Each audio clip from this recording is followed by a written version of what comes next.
সারা পৃথিবীর মানুষের কাছে এখন একটাই ঘৃণিত নাম এই জালেমের। এত নিকৃষ্ট কাজ মানুষ করতে পারে, আয়না ঘরের নাম নিয়ে আমি নিজে না থাকলে বুঝতাম না। উপদেষ্টা আসিফ মাহমুদ কয়েকদিন আগে ঘোষণা দিয়েছে, আয়না ঘর বাংলাদেশে যত জায়গায় আছে একটাও যেন ভেঙে ফেলা না হয়।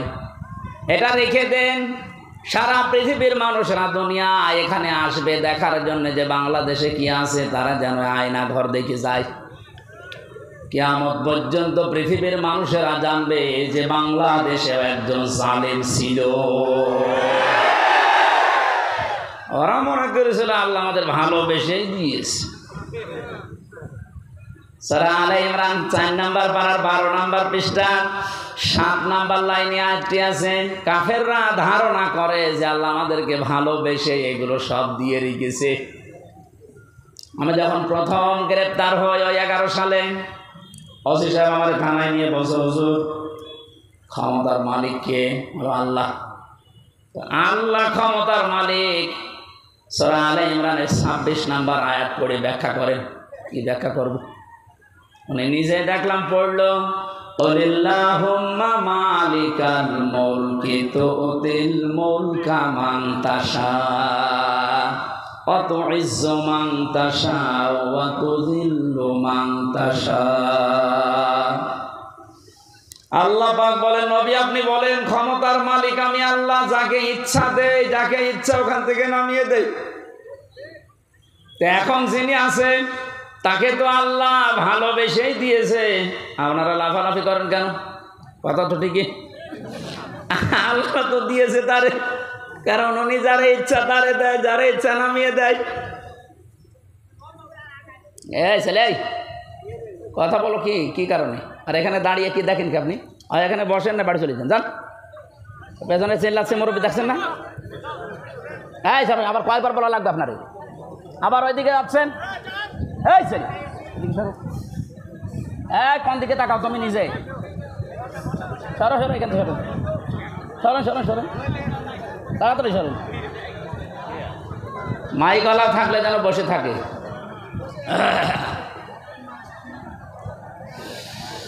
আমার ভাইরা,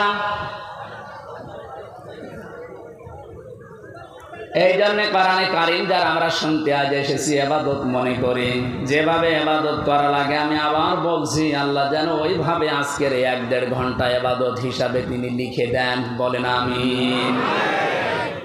আজকের তেলাওয়াত কিন্তু আয়াত সূরা শূরা। শূরা শব্দের শাব্দিক অর্থ হচ্ছে সংসদ। শূরা মানে কি? এটা তো আমি বানালাম নাকি? এই শব্দ শুনলে অনেকের আমার অ্যালার্জি হয়তো, যাদের অ্যালার্জি হয়তো তারা এখন নেই। কথা বলেন না কেন? আমার তো মনে হয় কোরআনে কারীমের কথাগুলো বাংলার বিভিন্ন প্রান্তে বলতে গিয়ে যারা আলেমদের এই মাইক কেড়ে নিয়েছে ওদের নামের তালিকা করে এখন মোড়ে মোড়ে টাঙিয়ে দেওয়া দরকার। জালেম গুলো যেন কিয়ামতের আগে আর নিজের পরিচয় দিয়ে এলাকায় ঢুকতে না পারে।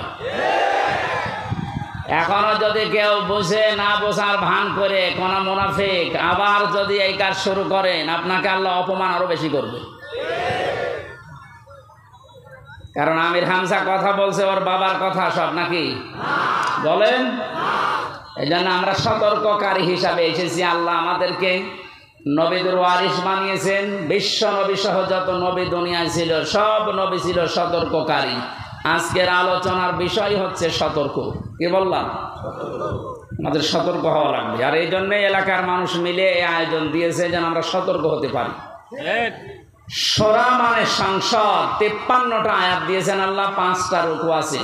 একটা মাত্র আয়াত পড়েছি, 5টা ভাগ করেছেন আল্লাহ এই আয়াতের ভেতরে। আমরা এই 5টা বিষয়ে তাফসীর যেহেতু লিখে দিয়েছেন ওইভাবে আমরা কথা বলার চেষ্টা চালাবো ইনশাআল্লাহ। এই সমস্যা কি? লাইট লাইট লাইট লাইট এটা বন্ধ করে দেবে। কি বলে আওয়াজ বোঝা যায় না তো।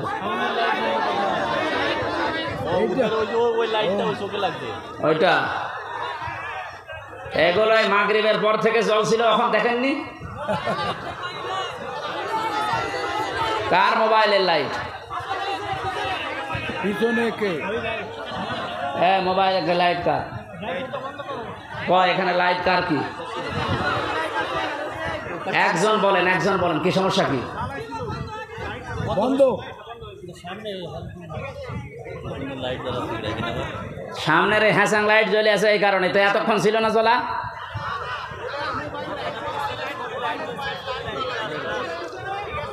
হ্যাঁ, পেছনে মোবাইলের লাইট জ্বলছে কার?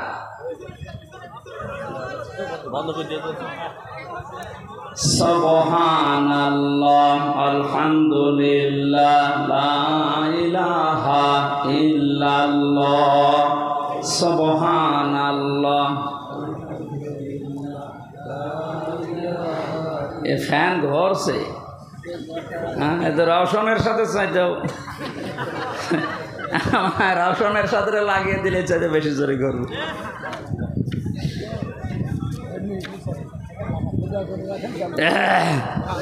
সুবহানাল্লাহ, আলহামদুলিল্লাহ, লা ইলাহা ইল্লাল্লাহ, সুবহানাল্লাহ, আলহামদুলিল্লাহ, লা ইলাহা ইল্লাল্লাহ, লা ইলাহা ইল্লাল্লাহ, মুহাম্মাদুর রাসূলুল্লাহ। নওগাঁবাসী অ্যাক্টিভ হয়ে শুনবেন, কোরআনে কারীম আল্লাহ এমনভাবে সাজিয়েছেন, এটা হেদায়েত দেওয়ার একচ্ছত্র মালিক আল্লাহর হাতেও দিয়ে দিয়েছেন। এই জন্য যত বেশি আপনি মন লাগাবেন, কান লাগাবেন, আল্লাহ তত তাড়াতাড়ি আপনাকে পথ দেখিয়ে দেবে। বিশ্বাস করতে পারেন 100 ভাগ কোরআনের কোন সতর্কবাণী শোনার পরে যদি কারো মনের পরিবর্তন না হয়, সে যেন বিশ্বাস করে নেয় যে তার কপালে আর হেদায়েত নেই। কথা বুঝতেছে?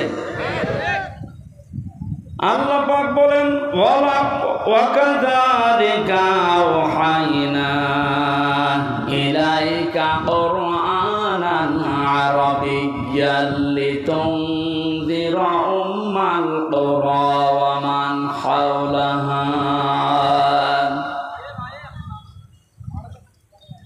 এসে চুয়াডাঙ্গার এমপি ছিল মাওলানা হাবিবুর রহমান, মাঝে মাঝে বলতেছে আমি ওয়াজ করে করবো কি, এত ওয়াজ করে এক বেদের মেয়ে জোসনা এসে আমার বান্দাল সব ভাঙে ফেলে, আমি একটু আটসাট করে গুছিয়ে নেব, এক কথা বলি আমার লাইন কেটে দিচ্ছে। এটা চোখ থাকা যাচ্ছে না ঘন্টা খানি।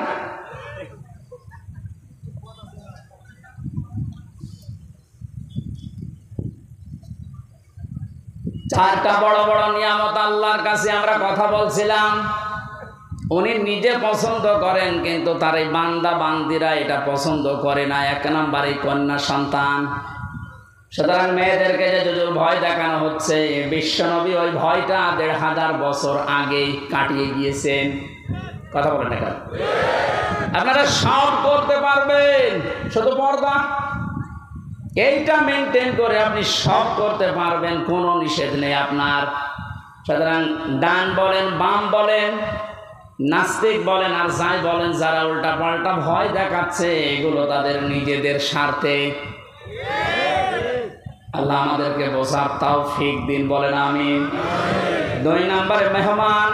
মেহমান যে ধরনের হোক, নবীজি বলেন কেউ যদি আল্লাহ এবং কিয়ামতে জবাব দিতে হবে এই বিশ্বাস করে, সে যেন অবশ্যই মেহমানের সম্মান করে।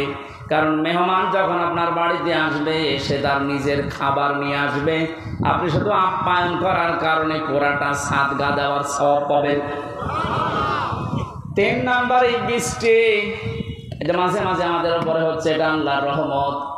4 নম্বরে রোগ ব্যাধি। 4 নম্বর কি? রোগ ব্যাধি আল্লাহ এই কারণে দেন, বান্দার চলতে ফিরতে উঠতে বসতে যে সমস্ত অপরাধগুলো হয়, আল্লাহর কাছে যাওয়ার আগ পর্যন্ত যেন আপনি একেবারেই পুত পবিত্র হয়ে যেতে পারেন। এই জন্য রোগ শোক দিয়ে আল্লাহ মাঝে মাঝে আপনাকে পুত পবিত্র করে নিয়ে যেতে চান। রোগ শোক হলে আপনি ভেঙে পড়বেন না, আল্লাহর উপরে রাগ বাড়াবেন না, এটা আপনার গোনা মাপের কারণ। নবীজি বলেন যদি পায়ে কাঁটাও ফোটে, জ্বর হয়, তাও মনে করবো আমার একটা গোনা মাফ হয়ে গেল। বলেন সুবহানাল্লাহ। ওয়ামা সাবাকুম মিন মুসিবাতিন ফাবিমা কাসাবাত আইদিয়াকুম ওয়া ইয়াফু আন কাসীর। সূরা সূরার ভেতরে আছে আল্লাহ জানিয়েছেন যে সমস্ত বিপদ আপদগুলো তোমাদের উপর আমি মাঝে মাঝে পাঠাই, একটা ইচ্ছা করে পাঠাতে চাই না। তোমরা যে অপরাধগুলো করো এই অপরাধের শাস্তির কারণে কিছু কিছু মাঝে পাঠাই। সব অপরাধের শাস্তি যদি দুনিয়ায় দিয়ে দিতাম শ্বাস করার সময় পেতে না। এই জন্য রোগ শোক হলে ভেঙে পড়বেন না। কিছু মানুষের অভিযোগ হয়ে যায় আল্লাহর উপরে, আল্লাহ তুমি আমার এই শুধু দেখো, পাশের বাড়ির কেউ দেখে না। আরে ভাই, আপনার রোগ দিয়েছে যে কোনো একটা অপরাধ মুক্ত করার জন্যে, যে কোনো একটা গোনা মাফ করার জন্যে, নয়তো কঠিন ময়দানে গিয়ে আপনি ধরা খান, এটা আল্লাহ চাই না। এই জন্য এই রোগটা দিয়েছে। সহ্য করে গেলে, ধৈর্য ধারণ করলে 2টা সওয়াব পাওয়া যাবে। জোরে বলুন সুবহানাল্লাহ। আমরা যা আয়াত পড়েছি এবার ব্যাখ্যায় যাচ্ছি সরাসরি। ওয়াকাযালিকা আওহাইনা ইলাইকা, এইভাবে করে আমি আপনার প্রতি ওহী নাযিল করেছি। এইভাবে, কোনভাবে? তাফসীরে ফিসিল আল কোরআনে লিখেছেন, মুফাসসির বলেন এইভাবে মানে এর আগে আল্লাহ বহু নবীকে আল্লাহ ওহী দিয়েছিলেন ঠিক এইভাবে। আমরা জানি 104খানা কিতাব আল্লাহ দুনিয়ায় দিয়েছেন, তার ভেতরে বড় বড় 4টা, 100টা সহিফা। নবীদের ওপর আল্লাহ কম বেশি যেগুলো দিয়েছিলেন, এই 104খানা কিতাব, 3খানা কিতাবে আল্লাহ যা দিয়েছেন সবগুলো সামারাইজ করে আমার আল্লাহ কোরআনে কারিমে ঢুকিয়ে দিয়েছেন। তাহলে ওহীর এই ধারাবাহিকতা, নবীদেরকে আমার আল্লাহ পাঠিয়েছেন। নবী হওয়ার জন্য যতগুলো যোগ্যতা লাগে তার ভেতরে 1 নম্বরে নবীরা ওহী পাবে। দুনিয়ার অন্য কেউ ওহী পাবে না, শুধু নবীরা ওহী পাবে। কারা? বলেন বলেন। এখান থেকে কয়েকটা শিক্ষা আছে, আমি সামনে আসছি। আল্লাহ পাক নবীদেরকে ওহী দিয়েছিলেন পূর্ণাঙ্গ শরীয়ত নাযিল করার জন্য। সর্বপ্রথম যে নবীকে ওহী দিয়েছিলেন হযরতে নূহ আলাইহিস সালাম, একেবারে সর্বশেষ কমপ্লিট করার জন্য কোনোদিন আর কিছু লাগবে না। যাকে তিনি ওহী দিয়েছেন তার নাম মুহাম্মাদুর রাসূলুল্লাহ। আল্লাহ পাক তাকে ওহী দিয়ে সর্বশেষ জানিয়ে দিয়েছেন, আলিয়াউমা আকমালতু লাকুম দীনাকুম। হে নবী, আজকের এই দিনই আমার যে জীবন ব্যবস্থা, দিন ইসলাম, এটা আমি পরিপূর্ণ করে দিলাম আপনাদের জন্যে। আমার যত নিয়ামত ছিল সব আপনাদের জন্য আমি পরিপূর্ণ করে দিলাম। এবং শুধু ইসলামকে পরিপূর্ণ করে শেষ করে দিলাম না, ওয়ারাদিতু লাকুমুল ইসলামা দীনা। ইসলাম জীবন ব্যবস্থা, এটা আমি আল্লাহ নিজে আপনাকে দিয়ে রাজি হয়ে গেলাম। জোরে বলুন সুবহানাল্লাহ। এখানে যারা আছি আমরা অধিকাংশ যেহেতু মুসলিম, সুসংবাদ গ্রহণ করেন। আল্লাহ শুধু ইসলাম দিয়ে শেষ করে দেয়নি। আল্লাহ বলেন আমি ইসলামের উপরে শুধুমাত্র, কেবলমাত্র, একমাত্র রাজি আছি। তাহলে এই আয়াত দ্বারা বোঝা যায় দুনিয়ায় প্রায় 4500 ধর্ম, এখন কোন ধর্মের মানুষের উপরে আল্লাহ রাজি নেই। কথা বলেন, কোন ধর্মের মানুষের উপরে আল্লাহ রাজি নেই। এমনকি তাদের ধর্মীয় অনুষ্ঠানের দ্বারা যদি আল্লাহকে খুশি করতে কেউ চায়, ওমাইয়াবতাগি গায়রাল ইসলামি দীনান ফালাইয়ুকবালা মিন। সূরা আলে ইমরানের 85 নম্বর আয়াতের প্রথম অংশে আছে, ইসলাম বাদ দিয়ে দুনিয়ার যে কোনো নিয়ম দিয়ে যদি কেউ আল্লাহকে রাজি করতে চায়, ওর জীবনের কোনো ইবাদত বন্দেগী আল্লাহর কাছে কবুল হচ্ছে না, হবে না। ইকবাল, এটা মোজারে, বর্তমান, ভবিষ্যৎ, প্রেজেন্ট, ফিউচার। আরবি গ্রামার অনুযায়ী মোজারের আগে লান শব্দ আসলে অর্থ হয় কোশ্চিন কালেও হবে না। গ্যারান্টি দিচ্ছে কে? আরো জোরে বলেন। যেহেতু সতর্ক আজকের আলোচনা, সতর্ক করছি তামাম দুনিয়ার মানুষদেরকে। আমি বহু ইহুদের সাথে মিশে দেখেছি বিভিন্ন দেশে, যে আমি খ্রিস্টানের সাথে মিশেছি, যারা সত্যি ধর্ম পালন করে চলে। কোরআনের এই আয়াত এই যে দুইটা পড়লাম, সূরা মায়েদা এবং সূরা আলে ইমরান, আর একটা আছে 19 নম্বর আয়াত সূরা ইমরানের, ইন্নাদ-দীনা ইনদাল্লাহিল ইসলাম। অবশ্যই আমি আল্লাহর কাছে মনোনীত একটাই জীবন ব্যবস্থা, ধর্ম, তার নাম ইসলাম। তার নাম কি? লক্ষ্য করেন শব্দের দিকে, দ্বীনের আগে আলিফ লাম আছে। আরবি গ্রামার অনুযায়ী আলিফ লাম 4 ভাবে ব্যবহার হয়।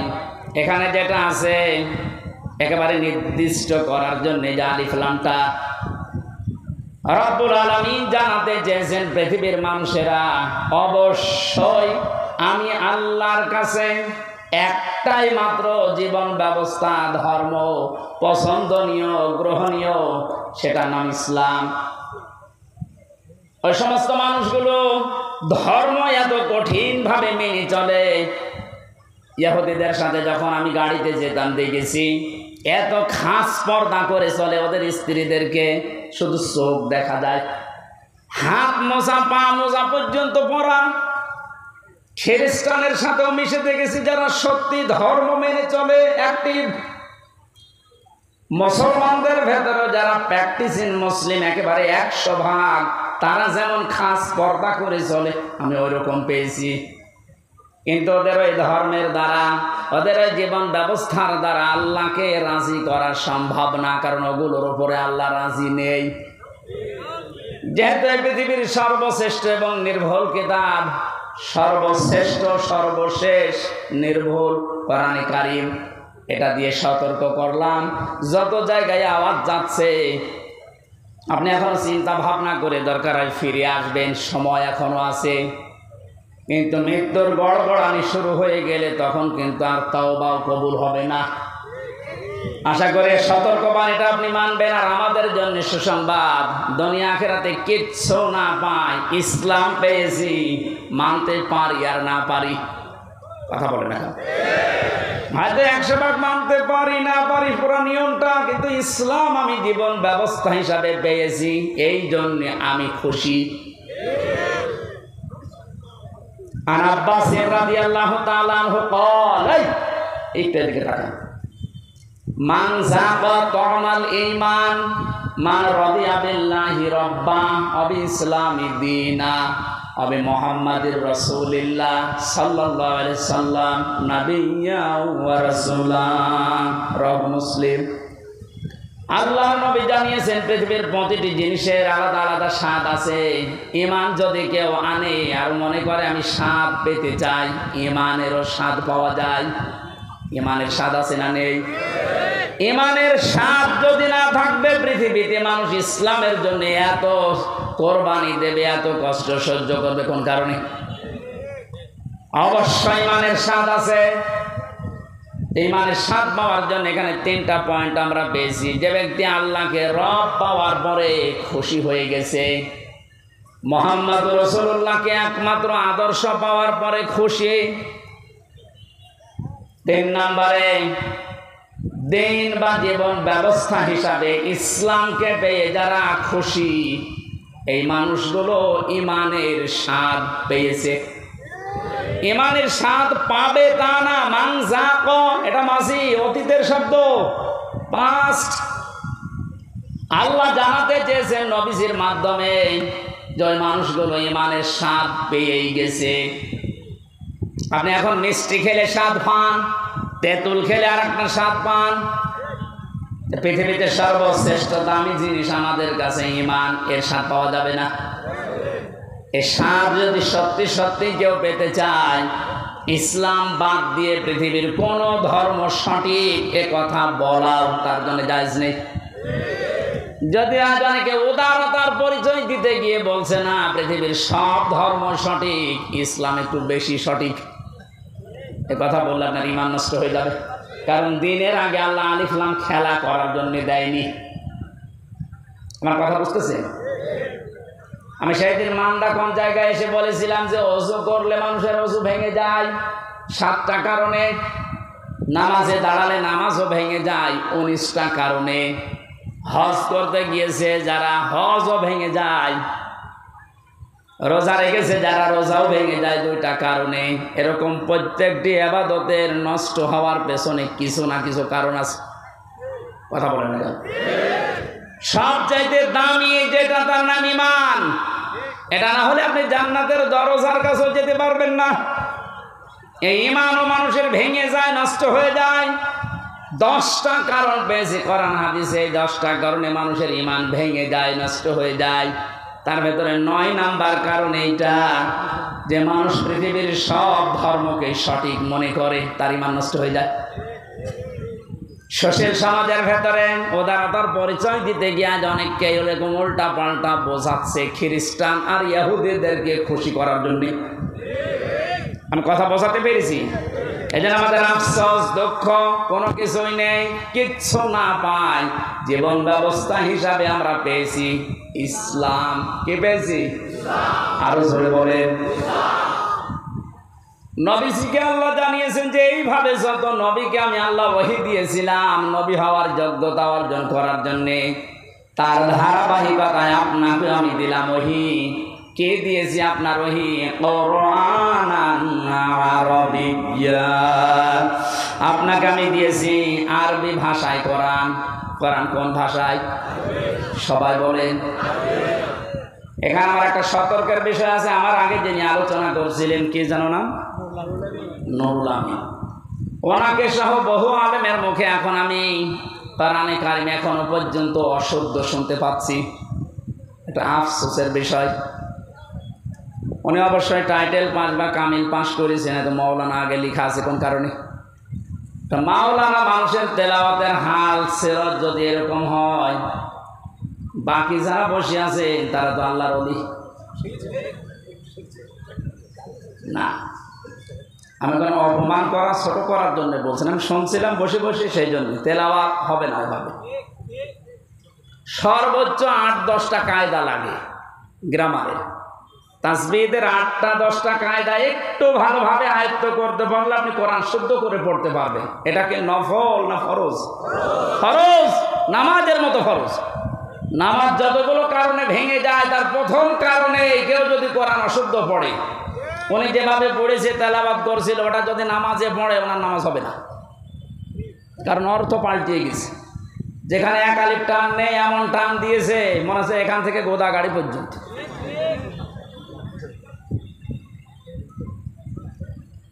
এখানে আশা করছি কোরআনে কারিম এলাকায় যারা পড়ায়, মাদ্রাসা এবং এতিমখানা মসজিদ যেখানে আছে, এই সমস্ত জায়গাগুলো আরো ওপেন করেন। এখন যেহেতু জালেমের আর কোনো আনাগোনা নেই, হ্যাঁ এরপরও কিছু জালেম মুনাফিকের সুরত নিয়ে এখনো পর্যন্ত বিভিন্ন দৃষ্টিকে বাধা দিচ্ছে। সাফ কথা শুনে যারা কোরআনে কারিম পড়া, বোঝা, কোরআনে কারিমকে প্রচার করা, প্রতিষ্ঠা করায় বাধা দেয়, এরা টাটকা নির্ভেজাল কাফের, কোনো সন্দেহ নেই। এরা যদি মারা যায়, কোরআন বাধা দিয়েছে, কোরআন প্রচারে, প্রসারে, প্রতিষ্ঠায়, শিক্ষায়, এ মানুষগুলো মারা গেলে ওর জানাজার দরকার নেই, কবর দেওয়ার দরকার নেই। আজকে যদিও আমার একজন দায়িত্বশীল বলছিল একটু এত কড়া করে বলা ঠিক না, মানুষের অন্তরে একটু দুঃখ লাগে। তা আল্লাহ যদি এ ফোর্সে বলে, আমি এ ফোর্স থামাবো কি করি? আল্লাহ মনে হয় বলেনি, আমি মনে হয় বানালাম। সূরা বাকারার ভেতরে আছে অমান আযলামু মিম্মান মানা মাসাজিদাল্লাহ। সূরা বাকারার ভেতরে আল্লাহ জানিয়েছেন, আমি আল্লাহর দৃষ্টিতে সব চাইতে বড় জালেম ওইটা, যেই লোকটা আমি আল্লাহর ঘর মসজিদে আমার নাম, আমার জিকির, আমার কোরআনের আলোচনা হতে বাধা দেয়, বন্ধ করে দেয়। এ 15 বছরও কোন জালেমের এরকম সাহস হয়নি যে কোরআনে কারিম মসজিদে পড়লে বাধা দিয়েছে, বন্ধ করে দিয়েছে। কিন্তু এখন আমি অনেক জালেমকে প্রকাশ্য দেখতে পাচ্ছি, মসজিদে কোরআনের দার্স হচ্ছে, মুসলমান নাম যে বন্ধ করে দিচ্ছে। আরে ভাই, কাজ তো কাফেরের কাজ। আপনি যে নামেই করেন না কেন, বুঝে করেন আর না বুঝে করেন, এখনই থামেন, না এটা আপনি চিরবঞ্চিত হয়ে যাবেন হেদায়েত থেকে। আপনার দুনিয়াও হারাবেন জালেমদের মতো, আখিরাত তো হারিয়েই ফেলেছেন। ওখানে যদি হামজার কথায় বাধা দেওয়া হতো কিচ্ছু মনে করতাম না, আরো বাহবা দিতাম, বাধা দেন, কিন্তু কথাগুলো তো হামজার না, আল্লাহর হামজা অ্যাডভার্টাইজ করছে। আমি আয়াতটা আপনাদেরকে লাইন পারা পৃষ্ঠা দিয়ে বলছি, আবার মন খারাপ করবে অনেকে যে না এটা মনে হয় বানিয়ে বলছে। অমানাসুলানু মিম্মান যুক্কির মিম্মান মানা মাসাজিদাল্লাহি, একটা একটা করে অর্থ বলছি। ওয়া মানে এবং মান মানে যে ব্যক্তি, আসলাম ইসমে তাফসীর, এটা সুপারলেটিভ ডিগ্রি, এর চাইতে বড় শব্দ আর ভয়ঙ্কর শব্দ কোরআনে নেই। আল্লাহ বলেন সবচাইতে বড় জালেম ওই লোকটা। ইংরেজিতে যেমন গুড, বেস্ট, বেটার বলে, এই যে এটা সেটা, এর চাইতে আর বড় কিছু হয় না আরবি ভাষায়। আল্লাহ এত বড় শব্দ ইউজ করার পরে বলেন আমার দৃষ্টিতে বড় জালেম কে আপনি দেখতে চান? ওই লোকটা মিম্মাং মানাওয়া, যেই লোকটা বাধা দেয়, নিষেধ করে, প্রতিবন্ধকতা সৃষ্টি করে, মাসাজিদাল্লাহি, আল্লাহর মসজিদে। মসজিদ কার? বলেন বলেন। আল্লাহর মসজিদে বাধা দেয়, প্রতিবন্ধকতা সৃষ্টি করে। কি করতে? আইয়ুজকার ফি হাসমুহু, সেখানে আল্লাহর নাম উচ্চারণ হবে, আল্লাহর জিকির হবে, আল্লাহর কোরআনের কথা হবে। এগুলো যারা বন্ধ করে দেয়, বাধা দেয়, অসাফি খারাবিহা, এবং এগুলোকে ধ্বংস করার জন্য চেষ্টা চালায়, যেন আল্লাহর কোরআনের কথা এখানে হতে না পারে, কোরআন প্রচার প্রসার প্রতিষ্ঠার কথা, এজন্য বাধা দেয়। এগুলো আল্লাহর দৃষ্টিতে সব চাইতে বড় জালেম। বেশি বলে ফেললাম।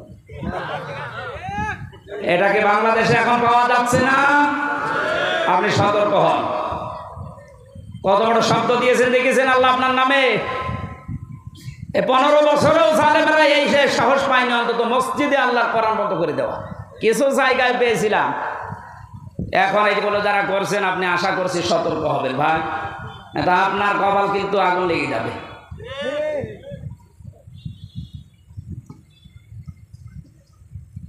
এই আয়াতের ভেতরে পেয়েছিলাম কোরআনান আরবিয়্যা, কোরআনে কারিম আপনার পথে আমি দিয়েছি ইংরেজি ভাষায়। কি বলেন না কেন? কেন আরবি ভাষায় দিলাম? পৃথিবীর যত ভাষা আছে সবচাইতে সহজ ভাষা আল্লাহর কাছে আরবি ভাষা, কিন্তু আজ এটা অনেকের কাছে কঠিন করে রেখেছি আমরা। কত বড় বড় মানুষেরা ফতোয়া দিচ্ছে যে এটা আমাদের জন্য না, এটা আলেমদের জন্য। কে বলেছে আপনাকে? নামাজ পড়া যেরকম ফরজ, মাস্ট বি কোরআনে কারিম শিক্ষা করা ওইরকম ফরজ। দল মত নির্বিশেষে, বুঝে হোক না বুঝে হোক, অন্তত আপনি নবীর দল বাদ দিয়ে অন্য দলে আছেন, থাকেন, কিন্তু কোরআন পড়া শুরু করেন। জেলখানায় বহু মানুষকে আমি উল্টা পাল্টা দেখেছি, কোরআনে কারিম 1 বছর 1.5 বছর পড়ার পরে ওই মানুষগুলোরা এত পরিবর্তন হয়েছে। এই যে আমাদের কুষ্টিয়ার কৃতি সন্তান আবরারকে যারা হত্যা করেছিল, এর 13 জনের ফাঁসি হয়েছিল। এর ভেতরে 4 জনকে মাওলানা জসিমউদ্দিন রহমানী সাহেব নিজে বসে বসে হাফেজে কোরআন বানিয়ে দিয়েছে। এই যে পড়া কোরআন শরীফ যাদের মুখস্থ হয়ে গেছে, শুধু মুখস্থ না, এরা অনেক অর্থ পর্যন্ত এখন বুঝতেছে, কারণ আরবি গ্রামার ওর ভেতরে পড়ায় আলেমদের কাছে। ওরা যে পর্যায়ে এখন আছে, এখন অনুশোচনা করে, অনুতপ্ত হয় যে আমরা জালেমদের কথা মতো ভুল করে ফেলেছি। সত্যি যদি ওরা কোনোদিন আসতে পারে বাইরে, আপনি ওদেরকে কোরআন মেরে কোরআনের কাছ থেকে সরাতে পারবেন না। এজন্য আহ্বান জানাচ্ছে আপনি আরবি ভাষাটা শেখেন। ওয়ালাকাদ ইয়াসসারনাল কোরআনা লিযিকরি ফাহাল মিন মুদ্দাকির। 4 বার আল্লাহ একটা কোরআনে 1 সূরার ভেতরে দিয়েছেন। আমি কোরআন সহজ করে দিয়েছি তোমাদের জন্য। এরপরও এখান থেকে শিক্ষা করা, উপদেশ নেওয়ার মতো কি কেউ কে পাবো না? কে বলছে? এই জন্য যেখানে আছেন আগে কোরআনের কাছে আসেন, এইটা শেখেন। আপনাকে আমি আমার বাবার দিকে ডাকছি না, ডাকছি আমার আল্লাহর কোরআন শিক্ষার জন্যে। এই দুনিয়াতে যেহেতু কোরআনে কারিম দিয়ে সতর্ক করার জন্য নবীদের প্রতি আল্লাহ ওহী করেছেন সতর্কবাণী হিসাবে। প্রথম সতর্কের ভেতরে পেয়েছি লিতুনদিরা উম্মাল কুরা ওয়া মান হাওলাহা। একটু খেয়াল করে শুনবেন। আল্লাহ পাক বলেন এই আরবি ভাষায় কোরআনে কারিম আপনার প্রতি আমি ওহী করলাম কেন জানেন? আপনি এ দ্বারা এই উম্মুল কুরা যেটা শহরের মা, তার মানে মক্কা শরীফ, এই মক্কার লোকদেরকে আপনি সতর্ক করবেন। এতটুকু যদি আল্লাহ পাক বলে শেষ করে দিতেন এই আয়াতটা আমি পড়তাম না। পরের শব্দটাই সমস্যা হয়ে গেছে আমাদের জন্যে। আল্লাহ পাক বলেন উম্মাল কুরা ওয়া মান হাওলাহা। শুধু মক্কা নগরী না, এর আশপাশে যত জায়গা আছে তাফসিরে মুফাসসিরিন ইকরাম লিখেছেন আশপাশ মানে তামাম দুনিয়া। তার মানে কোরআনের সতর্কবাণী চলবে শুধু মক্কা আর মদিনায়। বলেন বলেন আমান হাওলাহা, সারা দুনিয়ায়, সারা দুনিয়ার জন্য এই কোরআন। যেহেতু এখানে নাজিল হয়নি তারপরও হাওলাহার ভেতরে বাংলাদেশও আছে। এই জন্য আপনাকে আমি কোরআন দিয়ে আজকে সতর্ক করবো কয়েকটা, যেগুলো আমরা পাবো সামনে। কোরআনে কারিম দিয়ে সতর্ক করার পরেও যদি কোনো মানুষের যে আগে বললাম যে পরিবর্তন আসছে না, আপনি মেনে নিতে পারেন, বিশ্বাস করতে পারেন যে আল্লাহকে আপনাকে আল্লাহ জাহান্নামেই দেবে। কারণ এর চাইতে অথেন্টিক সতর্ককারী কিতাব দুনিয়াতে আল্লাহ আর দেয়নি, কিয়ামত পর্যন্ত দেওয়ার সম্ভাবনাও। আরো জোরে বলেন। কোরআনে কারিমে আল্লাহ জানিয়েছেন ইত্তাবিউ মা উনজিলা ইলাইকুম মির রাব্বিকুম ওয়া লা তাত্তাবিউ মিন দুনিহি আউলিয়া ক্বালিলাম মা তাযাক্কারুন। হে নবী, সবাইকে বলেন তারা যেন সবাই আঁকড়িয়ে ধরে ইত্তেবা করে, অনুসরণ করে যেটা আপনার প্রতি আমি আল্লাহ নাজিল করলাম, তার নাম বলেন বলেন আরো জোরে। তাহলে এখানে আর কোনো মতভেদ আছে যে কোরআন আঁকড়িয়ে ধরার ব্যাপারে কোনো ফতোয়া আছে? কোনো মতভেদ, মত পার্থক্য অন্য বিষয়ে থাকতে পারে, কোরআনের ব্যাপারে আমাদের সব এক হওয়া লাগবে। এ নির্দেশ আল্লাহর। আল্লাহর পরবর্তীতে বলেন আমাওলা তাত্তাবিউ, অনুসরণ করবা না মিন দুনিহি আউলিয়া, কোন ওলির। শাব্দিক অর্থ শোনার পরে মনে হচ্ছে আল্লাহ তার ওলিদের বিরুদ্ধে। এ না মানে আপনি বলেন শাব্দিক অর্থ যেটা করলাম আল্লাহ ওলিদের বিরুদ্ধে মনে হচ্ছে। ওয়ালা তাত্তাবিউ, কে অনুসরণ করবা না মিন দুনিহি আউলিয়া, ওলির বহু বচন আউলিয়া, কোন ওলির অনুসরণ দরকার নেই। শাব্দিক অর্থ শোনার পরে কিন্তু মনে হচ্ছে যে আল্লাহ মনে হয় তার ওলিদের বিরুদ্ধে। তাফসিরে আমি যতগুলো মিলিয়েছি আয়াতের সাথে সব মুফাসসির এভাবেই লিখেছেন। আল্লাহ পাক ভালোভাবে জানেন দুনিয়াতে এমন সময় আসবে যে সময় আমার অনেক বান্দা বান্দি আবেগে আল্লাহর চাইতে ওদের আব্বাকে বড় মনে করবে। সে সময় আসতে এখনো দেরি আছে। কথা বলেন এখন, সে সময় পার হয়ে গেছে। আল্লাহর চাইতে আব্বাকে এত বড় মনে করেছিল, আল্লাহর ঘোষণা ওর পছন্দ হয়নি। আল্লাহর ঘোষণা ছিল কি? মিল্লাতা আবিকুম ইব্রাহিম, তোদের আছে জাতির পিতা ইব্রাহিম। এটা কোরআনের আয়াত না? এই কথা বলেন না কেন? এটা পুরা উল্টিয়ে জাতির পিতা ইব্রাহিম আমরা মানি না, আমার পিতা ইব্রাহিম, আমার পিতা জাতির পিতা। আল্লাহ ওটা দাঁড় করাতে দিয়েছে। কথা বলেন কেন? শুধু হেলিকপ্টারে উঠতে দেরি।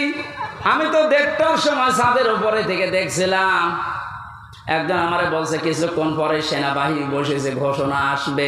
তারপর ওই সময় গুলি চলছিল। 14 জন আমার সামনেই মারা গেছে 5 তারিখে। 1:30টার পরেই কিছুক্ষণ পরে 2টায় উনি ভাষণ দেবে, হলো না 3টায় দেবে, হলো না 4টায় দেবে সেনাবাহিনীর প্রধান। এ পর্যন্ত আসতে আসতে আর মাত্র 1 ঘন্টা। 4টার পরে ভাষণ শুনে 5টার আগে শুনছি কুষ্টিয়ায় বাবা আর নেই। যে কয়টা বাবা যেখানে ছিল সে ছবি আকারে হোক আর পাথর দিয়ে হোক একেবারে গুড়িয়ে দিয়েছে। কোন বাবার অনুসরণ যেন না করা হয়, এই জন্য আল্লাহ কোরআনে কারিমে সতর্কবাণী দিচ্ছেন। এ সতর্ক যারা মানে নাই, কত কিছু নষ্ট করলেন বলেন। আপনার বিবেকের কাছে কি হয়েছে? এত কোটি কোটি টাকা খরচ করে আপনি এটা করলেন, স্থায়ী তো হইল না।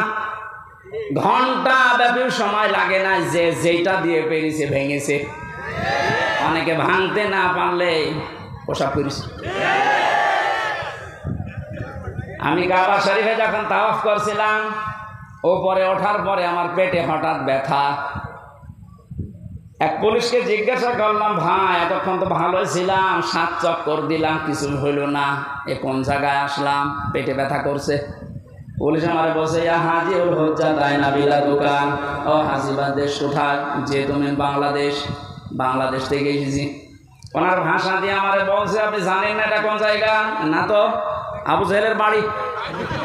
আপনি এখনো পায়খানা না করে দাঁড়িয়ে আছেন, তাড়াতাড়ি করে। সত্যি কথা বলছি, পায়খানা করে দেখে আমার পেটের ব্যথা ভালো হয়ে গেছে। আল্লাহ আমাকে যেন জানাতে চাচ্ছিল, হামজা ওই সময় 3.5 লাখ টাকা লাগতো 16 সালে। এত টাকা খরচ করে আসলে আরো শয়তানের মুখে পায়খানা না করে চলে যাবা, তাড়াতাড়ি করো। পেটের ব্যথা দিয়েছিল কে? কথা বলে না কেন? এত দামি জায়গা কাবার পাশে। আমার মনে হয় কাবা শরীফ থেকে আবু জেহেলের বাড়ি কাছে, এরপরে নবীর বাড়ি, তাই না? কাবার পাশে যে জায়গা, তার দাম বেশি না কম? বেশি। মানে আপনি এখন 1 কাঠা কিনে দেখেন তো, এত দামি জায়গা। আল্লাহর কোরআনের বিরুদ্ধে যাওয়ার কারণে, কোরআনের বিরুদ্ধে অবস্থান নেওয়ার কারণে ওর বাড়ি যদি পায়খানা হতে পারে, এদেশে যারা জালেম, কোরআনের বিরুদ্ধে যারা অবস্থান নিয়ে আল্লাহর বর্ণিত ইব্রাহিম বাদ দিয়ে অন্য কাউকে যারা বসাতে চেয়েছিল, আমার তো মনে হয় ওই বাড়ি ঘরগুলো এখন বিশ্ব আন্তর্জাতিক টয়লেট বানানো দরকার। মানুষ যেন ওখানে যে পেটে ব্যথা উঠলে কাম সারতে পারে। কারণ জায়গাগুলো অভিশপ্ত, জালেমরা যেখানে থাকে এই জায়গাটা হয়ে যায় অভিশপ্ত। আমরা মিনা থেকে মুজদালিফায় যাওয়ার আগে দেখেছি বারবার যারা পেছনে থাকে বলে এখান থেকে দৌড়ান কেন? কারণ এটা জায়গাটা গজবের জায়গা। গজবের কিছু জায়গা আছে যেখানে জালেমেরা বসবাস করে, জায়গাটাই আল্লাহ গজবের জায়গা বানিয়ে দেয়। আর আমার তো মনে হচ্ছে এই দেশটা যারা জুলুম করেছে, 1734 জন মানুষ ছিল মেন দায়িত্বে, এদের অধিকাংশ বসবাসের জায়গাগুলো এখন গজবের জায়গা। আজ অনেক জালেম এখন মাঝে মাঝে কল দেয় যে হুজুর আপনি যা বলেন এর জন্য তো আমারও ভয় লাগে, আতঙ্ক লাগে, আপনি আমার নাম বলে দেন কেন? আমি তো সেরকম কিছু করি না। কিচ্ছু করে না। আপনি নিজেই বলতেন যে হুজুর আপনার দোষ নেই, আমি জানি। জানেন আপনি, আপনার একটু যদি সাহায্য করতেন, উপরে যে কয়টা স্যার আছে আপনার যদি বলতেন যে কিচ্ছু জানেন এ বিষয়ে, আমার তো দায়িত্ব দিয়েছেন রিমান্ডের, কিছু পাইনি, কি করব, একটু নর্মাল করে দেই, তাহলে আমার 3 বছর থাকা লাগে না। আপনি উপরে উপরে বলতেন আর ভেতরে যে এমন এমন কথা লাগাতেন, ওরা নিজেরা আপনারে বলতো পিটান, হুজুরে পিটান। আমি নাম আর নেই না, নামও নিচ্ছি না, কিন্তু আপনি যা করেছেন বিবেকের কাছে আপনি জিজ্ঞাসা করেন, আপনি ঘুমাতে পারবেন না। কোরআনে কারীম দিয়ে সতর্ক করা দরকার, শুধু মক্কা মদিনা না, তামাম পৃথিবী। এজন্য আলেম যারা দাবি করে, নবীর ওয়ারিস যারা, এই দাবিদার মানুষগুলোর উচিত পেছনের দিকে না তাকিয়ে কোরআন দিয়ে তামাম দুনিয়া চষে বেড়ানো। আল্লাহ এই দায়িত্ব এখন আলেমদেরকে, এই ছোট্ট গোলাম হামজাকেও দিয়েছে। আমি যেন ইখলাসের সাথে পরিপূর্ণভাবে পালন করার চেষ্টা করতে পারি, বলেন আমিন।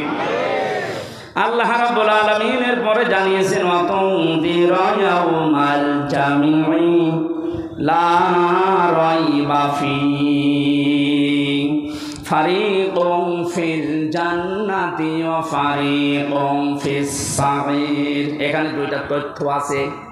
এতদিন একটা ভ্রান্ত ধারণায় ছিলেন, আশা করছি ওটা মিটবে, বিশেষ করে আলেমরা। আপনারা আছেন তো? অতন্দির ভয় দেখাও ইয়াউমাল জামিউই লা রাইবা ফি, ওই দিন সম্পর্কে ভয় দেখাও মানুষদেরকে, যেই দিনের কোনো সন্দেহ নেই। আর আমরা সবাই এখন থেকে জানছি ওই দিনের নাম কিয়ামতের দিন। কোন দিন? এমন একটা ভয়াবহ আল্লাহ পাক তৈরি করেছেন কিয়ামতের এই দিনটাকে।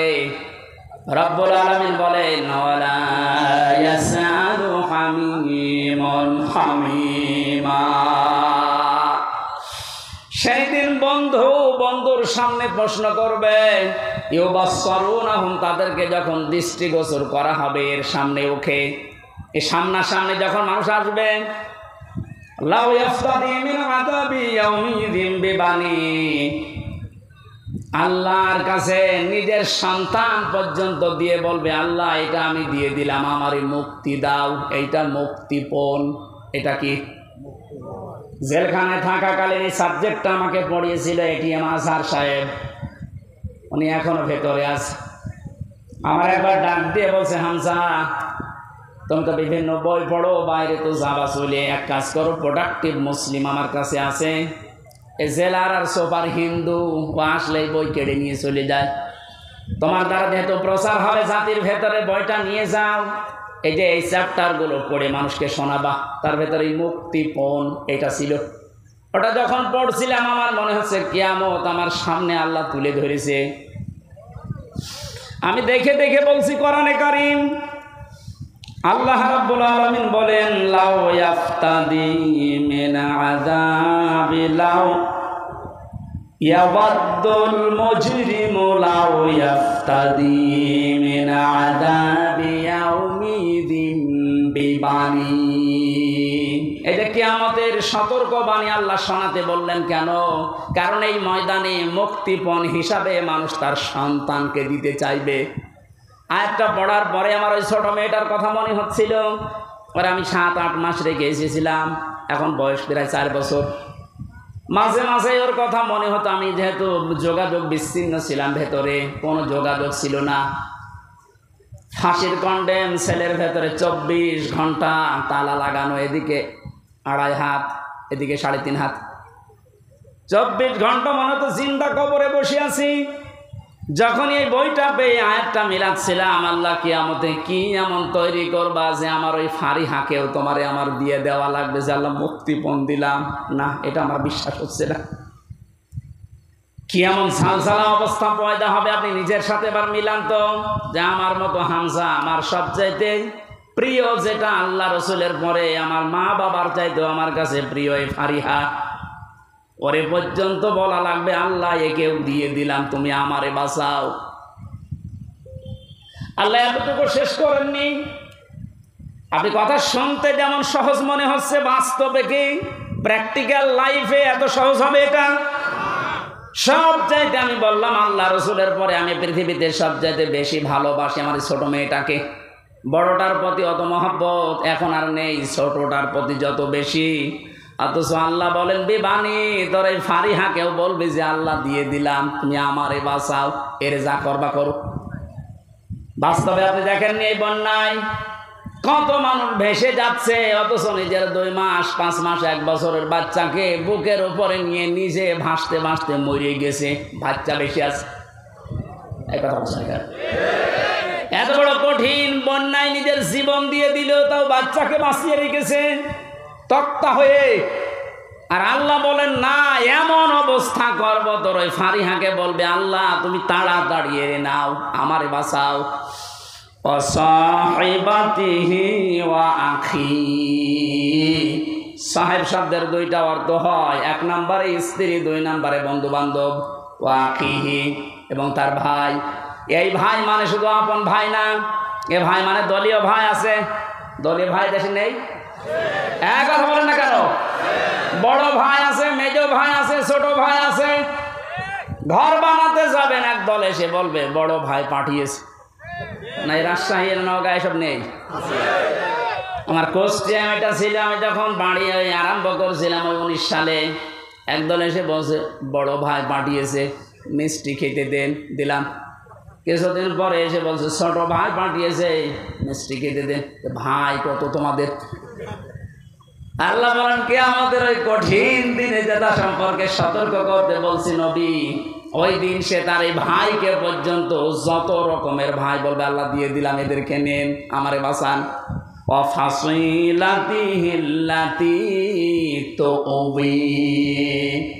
তার নিজের জ্ঞাতি গোষ্ঠী দলীয় লোক সব দিতে চাইবে। আজ বাংলাদেশের এই ছোট্ট বিপদে অনেকেই দেখেন মুখ খুলে সব দিতে রাজি হয়ে যাচ্ছে।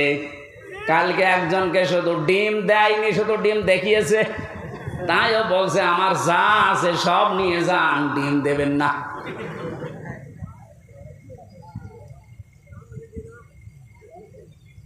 বাংলার মুসলমানেরা এত কিছু শুরুই করেনি, আপনি এতটুকুতে উল্টা পাল্টা মন্তব্য করছেন, এতটুকুতে আপনার মায়া উতলিয়ে পড়ে। ব্যারিস্টার আরমানের স্ত্রীর কাছে আপনি দাঁড়ান তো, কি জবাব দিতে পারেন দেখি? পারবেন? পারবেন না। আর সুশীল সমাজের নামে আপনি এত বড় বড় কথা, এত সুন্দর কথা বের হচ্ছে মুখে। যেদিন আমার মাথায় দড়ি দিয়ে, পায়ে ডান্ডা বেড়ি লাগিয়ে, হাতের ভেতরে হ্যান্ডকাপ দিয়ে, কালো কাপড় দিয়ে চোখ বেঁধে টেনে নিয়ে যাচ্ছিল গরুর মতো, কোথায় ছিলেন আপনি সেদিন? ভণ্ডামি করা দেখাবেন না। অমানবতার প্রকাশ্য শত্রু যেই কয়েকজন এখন উল্টা পাল্টা কাজের কারণে জনগণের রসানলে পড়ছে, আপনি কি মনে করছেন এগুলো আল্লাহর ওলি? এই ইনুর দ্বারা, এই মেননের দ্বারা, কালামানিকের দ্বারা, বিশেষ করে শিক্ষা ব্যবস্থা ধ্বংসের পেছনে এই দীপমণি এবং এই নভেলের দ্বারা যত ক্ষতি হয়েছে, এ জাতি কোনোদিনও ক্ষতি পোষাতে পারবে না। আপনি দেখেছিলেন কত নিচে নেমেছে শিক্ষা ব্যবস্থা, একেবারে নিচে নেমে গেছে এই মুসলমানের দেশ। 96% মুসলমান আমরা, অথচ ইসলাম ধর্ম পড়াচ্ছে দেখেন একজন হিন্দু। কোথায় নেমেছেন আপনি? এরপর আপনার মায়া লাগে, টুকরা টুকরা করলেও গায়ের ঝাল মেটে না। কারণ আমারে শুধু ধ্বংস করেন, আমার পুরা প্রজন্ম ধ্বংস করে দিয়েছে। আল্লাহ দয়া করে হাত দিয়ে বাঁচিয়েছে, নয়তো আমরা ধ্বংস তো হয়ে গিয়েছিলাম। 96% মুসলমানের শেষে যদি একটা হিন্দু ইসলাম ধর্ম বই পড়ায়, তো কোথায় আছে আপনি শিক্ষা ব্যবস্থা বলেন?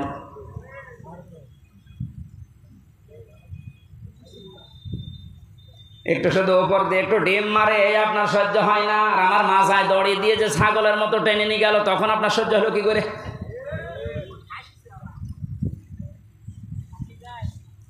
রব্বুল আলামিন বলেন এই যে যত জ্ঞাতি গোষ্ঠী ছিল, দলের লোক ছিল, এ সব কিছুকে বলবে আল্লাহ দিয়ে দিলাম, নেন, আমারে আপনি মুক্তি দেন। আল্লাহ বলেন এতটুকুই শেষ করেনি, ওমান ফিল আরদি জামিআ, ওর দুনিয়ায় যত সম্পদ ছিল সব দিতে চাই। এরপরও বলবে আল্লাহ তুমি আমাকে বাঁচাও, বাঁচাও, বাঁচাও। এই